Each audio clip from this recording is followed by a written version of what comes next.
महानंदा स्वच्छता अभियान के तहत महानंदा नदी को साफ करने का संकल्प सावन कुमार जी ने लिया है और यही वजह है कि महानंदा नदी का जल लेकर वो काशी जा रहे हैं और काशी में महानंदा नदी के जल को चढ़ाएंगे और संकल्प लेंगे कि महानंदा नदी को स्वच्छ करने के लिए वो आगे क्या करने वाले हैं। तो आइए सीधे उन्हीं से आपको मुलाकात कराते हैं और उन्हीं से समझते हैं कि महानंदा नदी ही क्यों, उसी को ही साफ़ करने के लिए उन्होंने संकल्प क्यों लिया है। मेरा नाम सावन कुमार है। मैं एक शिक्षाविद हूँ और एक समाज सेवी भी हूँ। मैं अपना थोड़ा संक्षिप्त परिचय दे दूँ।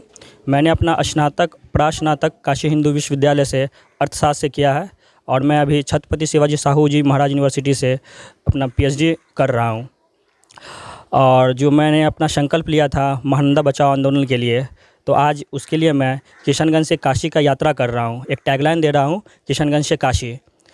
महानंदा बचाओ आंदोलन में के लिए आज मैंने यहाँ पे जाके महानंदा नदी से जल को लिया है। उसको आमरण अनशन करके एक दृढ़ संकल्प होके मैं काशी बनारस जाऊँगा और विश्वनाथ टेम्पल में उस जल को अर्पित करके फिर आगे की जो रणनीति रहेगी उस पर फिर आगे मैं काम करूँगा। ये सावन जी, एक बात समझनी है कि महानंदा नदी ही क्यों, क्योंकि रमज़ान नदी भी है जो कहीं ना कहीं एक छोटी सी नदी है। अगर पहल रमज़ान नदी से करेंगे, उसको स्वच्छ करेंगे, उसके बाद महानंदा करते, आप सीधे महानंदा को ही जो है संकल्प लिए हुए हैं। इसके पीछे बताना चाहूँगा, जो आप रमज़ान नदी के बारे में बोल रहे हैं वो महानंदा नदी की ट्रिब्यूटरी है। महानंदा नदी के यहाँ 3-4 ट्रिब्यूटरियाँ हैं। एक रमज़ान नदी है, एक केकई नदी है, एक मेची नदी है यहाँ पे किशनगंज में। तो महानंदा जो यहाँ की सबसे बड़ी नदी है, जो सिल्लीगुड़ी से होते हुए जो दार्जिलिंग से निकलती है और दार्जिलिंग से जहाँ से वो निकलती है वहाँ सबसे शुद्ध धारा में रहती है। लेकिन जैसे वो किशनगंज से पास होते हुए किशनगंज में इन करती है तो उनकी धारा वहाँ से यहाँ एकदम प्रदूषित है एकदम पूरा। तो इसलिए मैं पहला टारगेट कर रहा हूँ महानंदा को। अगर बड़ी नदी साफ़ होगी तो उनकी ट्रिब्यूटरी है वो ऑटोमेटिकली साफ़ होगी। तो इसलिए मैं महानंदा नदी को ही पहले टारगेट किया। आपने कहा कि किशनगंज आते आते महानंदा नदी जो है प्रदूषित हो जाती है, तो किशनगंज आकर के प्रदूषित कैसे हो जाती है, समझाइए। किशनगंज प्रदूषित इसलिए हो जाती है कि जहाँ से वो इन करती है दार्जिलिंग से पास कर, दार्जिलिंग के निकलते हुए जहाँ किशनगंज में फ्लो करती है और वो कोचाधामन प्रखंड के मोजाबाड़ी ब्लॉक से उस नदी का प्रवाह है, तो वहाँ पे सफाई नहीं हो पा रही है पूरा। उसमें आप पिछला जो मैंने वो संकल्प लिया था अम्बेडकर जयंती के दिन, वहाँ पे देख रहे हैं कितने वहाँ पे गंदगी भरी हुई है। और जो हिंदुओं का क्रिमिनेशंस होता है स्पेशली, उसमें जो शव को दाह संस्कार किया जाता है, उनके कारण वो थोड़ा, देखिए हिंदू क्रिमिनेशंस का तो वो दह जाता है, लेकिन वहाँ पे जो उसको जलाए जाते हैं, जो लकड़ियाँ होती हैं, जो कफन होते हैं, वहाँ फेंक दिए जाते हैं। तो वो सबसे दूसरी मतलब वो थोड़ा ये गंदगी है। तो इसी के लिए मैंने उसको चूज़ किया। अच्छा, आपने एक चीज़ और भी कही है कि जिस जगह पे दाह संस्कार किया जाता है तो वहाँ पर कोई व्यवस्था नहीं है। आप अपने तौर पर भी कुछ जो है करने की पहल कर रहे हैं, ऐसा सुना है। हाँ, मैं इसलिए बताना चाहूँगा कि जो हिंदू क्रिमिनेशंस का है वो बनाया तो गया है, लेकिन वो इतना दूर अपोजिट साइड बनाया गया है, जैसे घाट के लगभग 3 किलोमीटर दूर बनाया गया है। वो एक अपोजिट साइड पड़ता है। तो मेन जो मोजाबाड़ी का मुक्ति धाम है वहाँ पे कुछ व्यवस्था ही नहीं, मतलब सीधे लोग उसमें जलाते हैं, मतलब शव को, और फिर उनमें प्रवाह करते हैं। तो मेरी एक अपनी पहल है कि जो मेरा ध्येय वाक्य है विद्या मंदिर और BHU का, कि शिक्षार्थ आइए और सेवा जाइए। जो भी मेरी अभी जो सरकारी सेवक के रूप में कार्यरत भी हूँ, तो जो भी मेरी सैलरी है, जो भी सैलरी मेरी उसमें से है, तो मैं चाह रहा हूँ कि मैं एक अपने मुहिम से अपने सैलरी से एक वहाँ पे मैं एक 6 फीट का जो एक ये जो क्रिमिनेशन का जलाया जाता है, क्रिमिनेशन बॉडी बोलते हैं उनको, वो मैं अपने ऐसे बनवाऊँगा। अच्छा, मैंने लास्ट टाइम जब पंडित जी से बात की थी जो वहाँ दाह संस्कार का क्रियाक्रम करते हैं, उन मलिक जी, हाँ मलिक जी से मैंने बात की थी, तो उन्होंने ये कहा कि लोग यहीं पर इसलिए आते हैं क्योंकि उनके जो पूर्वज हैं उनको वहीं पर दाह संस्कार किया गया है, इसलिए लोग चाहते हैं कि भाई उनको भी मुक्ति यहीं मिले, इसलिए दूसरी जगह नहीं जाना चाहते हैं। तो जिन्होंने भी सिस्टम ने, प्रशासन ने या जनप्रतिनिधि जिसने भी दाह संस्कार के क्रियाक्रम के लिए जो सेटअप बनाया, वो दूसरी जगह नहीं बनाना चाहिए था, वहीं बनाना चाहिए था। हाँ, एक देखिए सबका एक सेंटिमेंट्स होता है, जुड़ा होता है। जैसे बहुत लोग बोल रहे हैं कि मुझे वहीं जाके करना है, तो ये आज की बात नहीं है। जब से मतलब किशनगंज जिला बना, या आप बोल सकते हैं कि प्राचीन काल से ही है, तो यहाँ पे जलाया जा रहा है। तो एक इसी कारण है कि वहाँ पे बनाना चाहिए। और मैं इसमें किसी पार्टी पे कोई दोषारोपण नहीं करना चाहता हूँ। अगर मैं एक सोशल एक्टिविस्ट हूँ, शिक्षाविद भी हूँ, तो मैं चाह रहा हूँ कि अपने ही मेरा जो भी सैलरी है उसके फंड से ही मैं वहाँ पे हिंदू क्रिमिनेशन का जो दाह संस्कार जलाया जाता है तो वहाँ मैं बनाऊँगा। अच्छा, आपकी शिक्षा दीक्षा कहाँ से हुई, कितनी पढ़ाई की आपने? मेरी शिक्षा दीक्षा मैंने तो आपको पहले ही बताया था, फिर भी मैंने अपना बीए इकोनॉमिक्स ऑनर्स बीएचयू से किया है 2015 से 18, फिर 18 से 20 मैंने अपना मास्टर्स इकोनॉमिक्स बीएचयू से ही किया है। उसके बाद कोविड का 1 साल का गैप था मेरा, तो फिर 2021 में कानपुर यूनिवर्सिटी, जो अभी छत्रपति शिवाजी साहू जी यूनिवर्सिटी है, वहाँ से मैं अभी फाइनेंशियल इकोनॉमिक्स में पीएचडी कर रहा हूँ। और मेरी जो रिसर्च टॉपिक है वो है financial inclusion in Bihar with special reference of 2 district Araria and Kishanganj. तो उस पर मैं अभी काम कर रहा हूँ, और बाकी वो तो मेरा टॉपिक है। और बाकी और मैं अपना मेरा स्पेशलाइजेशन इन्वायरमेंट इकोनॉमिक्स था ट्रेड के साथ, तो उस पर भी अभी मैं काम कर रहा हूँ। आपने कहा कि महानंदा के जल को काशी में जाके समाधि करेंगे उसकी, है ना, जल को चढ़ाएंगे वहाँ पर, तो उसके बाद फिर क्या करेंगे? जिस तरह से गंगा मतलब हिंदू धर्म में कहा जाता है कि गंगा एक पवित्र नदी, उनको माँ के स्वरूप हम लोग मानते हैं, तो उसी प्रकार महानंदा भी तो एक नदी है, तो वो भी मेरे लिए माँ के समान है। तो वहाँ पे जाके मैं जल अर्पित करूँगा। और जो सतत विकास गोल है, सस्टेनेबल डेवलपमेंट गोल, उसमें 17 सस्टेनेबल गोल हैं यूनाइटेड नेशंस में, तो उसके 2 गोल प्रमुख हैं। एक आपके गोल 8 जिसमें क्लीन वाटर एंड सैनिटेशन, और एसडीजी गोल 13 जिसमें क्लाइमेट एक्शन चेंज के बारे में कहा गया है।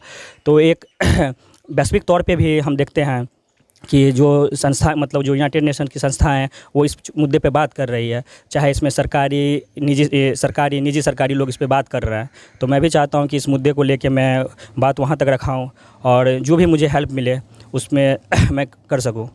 अच्छा, आप क्योंकि गवर्नमेंट जॉब में हैं, और ये जो गतिविधियाँ आपकी सोशल एक्टिविटीज़ हैं, तो इसमें आप जब इतना सक्रिय हैं तो दोनों को कैसे मेंटेन करते हैं? देखिए, मैं पहले ही बोलता हूँ कि मैं किसी पॉलिटिकल पार्टी से एफिलेटेड नहीं हूँ, चाहे वो कोई भी हो, चाहे वो कांग्रेस हो, आरजेडी हो, जेडीयू हो, एआईएम हो, इवन बीजेपी भी हो। जैसे मुझ पे आरोप भी लगते हैं कि मैं जिस शैक्षिक संस्थान से पढ़ा हूँ वो संघ से रिलेटेड है, लेकिन ऐसा कुछ नहीं है। ऐसा मेरा कुछ नहीं है, क्योंकि मैं एक शिक्षाविद हूँ। एक समाज संघ से जुड़ने में बुराई क्या है? लोग कहते हैं ऐसा, कोई देखिए सबकी अपनी अपनी आइडियोलॉजीज़ होती है। लोगों के कहने से क्या है, आपको लगता है कि संघ में बुराई? कोई बुराई नहीं है, कोई बुराई नहीं है संघ में। सबकी अपनी अपनी आइडियोलॉजीज़ होती है, तो वो मेरा आइडियोलॉजी, और मैं उस जगह से पढ़ा हूँ, तो नहीं मुझे बारे बताइए, संघ के बारे में बताइए। संघ के बारे में मैं बताऊँगा कि मैं बचपन से ही जो मेरी स्कूली शिक्षा दीक्षा हुई है वो सरस्वती विद्या मंदिर से हुई है, और मैं बचपन 3 साल से ही संघ उसमें शाखा में भी जाता था।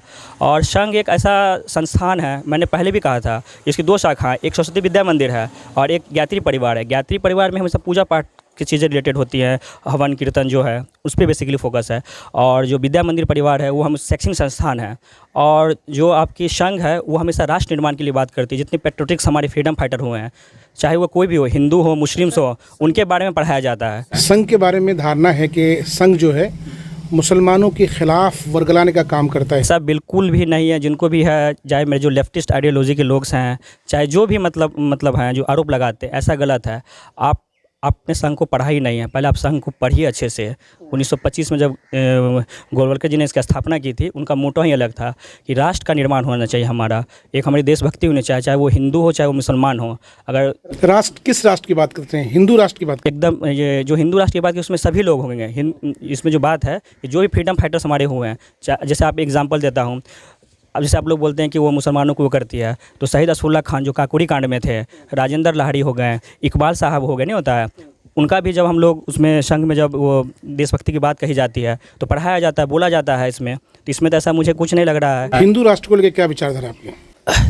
हिंदू राष्ट्र की विचारधारा को लेकर कि हिंदू उसमें मैं यही कहना चाहूँगा कि जिसमें सभी समुदाय, सभी वर्ग, सभी लोग आए, जिसमें बंधुत्व का भावना हो, यही हिंदुइज़्म है। हिंदुइज़्म एक, पहली बात तो हिंदुइज़्म कोई ये किसी से जोड़ी नहीं, हिंदुइज़्म एक पद्धति है, सबसे पहले एक आर्ट ऑफ लिविंग है। तो इसमें सभी समुदाय के लोग, चाहे वो हिंदू हो, मुस्लिम हो, सिख हो, ईसाई हो, सभी लोगों का उसमें समन्वय है। लेकिन मौजूदा समय में हिंदू राष्ट्र के नाम पर या हिंदुत्व के नाम पर जो तमाशा होता है देश के अंदर, दुरुस्त है? बिल्कुल दुरुस्त नहीं है। मैं ये चला हूँ, जैसे मैं ये जब देखते मेरे ये केसरिया पगड़ी वाइट और ये साफा, तो ये राष्ट्रभक्ति से ये प्रेरित है। लोगों में पेट्रोटिक्स फीलिंग्स होनी चाहिए। जिस तरह से इजराइल में जो लोग अपने देश के लिए रखते हैं पेट्रोटिक्स फीलिंग, तो मैं भी चाहता हूँ कि आप अपने देशभक्ति के लिए रखें। हाँ, वहाँ भी रखते हैं, मैं बोल रहा हूँ अपने देश के लिए रखते हैं। हाँ, सभी लोगों को अपने राष्ट्र के लिए एक पेट्रोटिक्स फीलिंग रखनी चाहिए अपने लिए, वो बहुत ज़रूरी भी होता है। और इस पे मैं कुछ ज़्यादा नहीं बोलना चाहता हूँ, क्योंकि थोड़ा पॉलिटिकल हो जाएगा, क्योंकि मैं एक शिक्षाविद हूँ, एक समाज सेवी भी हूँ। और हाँ, और जो राष्ट्र का निर्माण होता है उसको हम दो तरह से जोड़ सकते हैं। बेहतर राष्ट्र का निर्माण कब होगा? जब आपके पर्यावरण सुरक्षित होंगे, पर्यावरण बचेंगे। इसी के लिए सस्टेनेबल डेवलपमेंट गोल मैं बार बार कर रहा हूँ कि गोल 8 वाटर एंड क्लीन सैनिटेशन और SDG गोल 13 क्लाइमेट एक्शन चेंज पे फोकस करता हूँ। अगर ये दोनों चीज़ सही रहेंगे तो हमारे राष्ट्र का निर्माण। अच्छा, एक बड़ी अच्छी बात आपने कही। आपने कहा कि महानंदा स्वच्छता अभियान इसलिए चला रहे हैं, और इसलिए आपने जो दाह संस्कार वाली बात कही, आपने कहा कि जिनके पूर्वज जहाँ डेथ किए हैं वहीं पर उसकी अगर अंतिम क्रियाक्रम हो तो उनको जो है मोक्ष मिलता है, या उनकी आत्मा की शांति के लिए ज़्यादा बेहतर होता है। ठीक उसी तरीके से मेरा सवाल ये है, उसी तरीके से मुसलमानों को इस बात का डर है कि अगर वक्फ संशोधन कानून इम्प्लीमेंट हो जाता है तो उनके कब्रिस्तान छिन जाएंगे, फिर वो कहाँ दफनाएंगे अपने लोगों को? इस पे तो मैं भी कुछ बोलना नहीं चाहूँगा, क्योंकि फिर मैं स्टडीज़ को पढ़ रहा हूँ, तो इस पे मैं भी कुछ बोलना नहीं चाहूँगा। चलिए, और कुछ कहना चाहते हैं? नहीं, बस यही। और हाँ, एक अपील है, मेरे जो BHU के जूनियर्स है, सीनियर्स है, जो मेरे BHU के अनुयायी है, मेरे इस महानंदा बचाओ अभियान को डिजिटली सपोर्ट करें। कोई मुझे फाइनेंशियल सपोर्ट नहीं चाहिए इसके लिए, सिर्फ आप डिजिटली सपोर्ट करिए। मेरे फेसबुक पेज, मेरे इंस्टा पेज पे करिए। अगर फाइनेंशियली सपोर्ट भी करते तो क्या हर्ज है? नहीं, फाइनेंशियली अगर सपोर्ट करेंगे तो सबको लगा कि ये अपने लिए कर रहा है, तो मैं वो नहीं चाहता हूँ। और मैं बार बार करता हूँ, जो मेरा ध्येय वाक्य है विद्या मंदिर BHU का, शिक्षार्थ आइए सेवार्थ जाइए।